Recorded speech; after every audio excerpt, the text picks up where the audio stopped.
টানা বৃষ্টিতে পাহাড়ি ঢল বেয়ে নেমে আসছে কাদা ও পাথরের স্রোত। ফুলে ফেঁপে ওঠা নদী উপচে পড়ছে তীর ছাপিয়ে। নেপাল ও ভারতের হিমালয়ের উপকণ্ঠে এখন এমনই ভয়াবহ পরিস্থিতি। যে কোনো মুহূর্তেই ভূমিধসের আশঙ্কায় আতঙ্কে রাত কাটাচ্ছেন পাহাড়ি এলাকার বাসিন্দারা।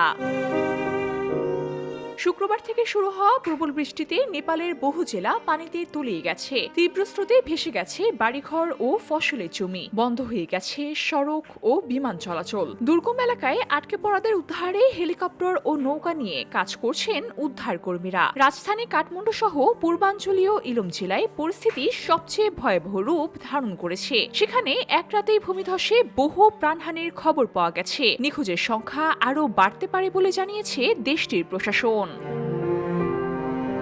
নেপালের পাশাপাশি ভারতের দার্জিলিংয়ের চিত্র একই রকম। রাতভর টানা বৃষ্টিতে পাহাড়ি সড়ক ধসে পড়েছে। নদীর প্রবল স্রোতে ভেসে গেছে বাড়িঘর ও সেতু। উদ্ধার অভিযানে যোগ দিয়েছে দেশটির সেনাবাহিনী। নিরাপদ স্থানে সরিয়ে নেওয়া হচ্ছে স্থানীয় বাসিন্দাদের। প্রতিবেশী দেশ ভুটানের নদীগুলোর পানিও ফুলে ফেঁপে উঠেছে। নেপাল ও ভারতে এখনো পর্যন্ত ৬০ জনের বেশি মানুষের প্রাণহানির খবর নিশ্চিত করেছে কর্তৃপক্ষ।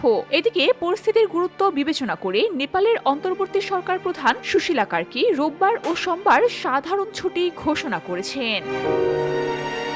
হিমালয় জুড়ে এমন ভয়াবহ প্রাকৃতিক দুর্যোগে আরও প্রাণহানি ও ক্ষয়ক্ষতির আশঙ্কা তৈরি হয়েছে। উদ্ধার তৎপরতা অব্যাহত থাকলেও দুর্গম পাহাড়ি এলাকায় প্রতিকূল আবহাওয়া বড় চ্যালেঞ্জ হয়ে দাঁড়িয়েছে।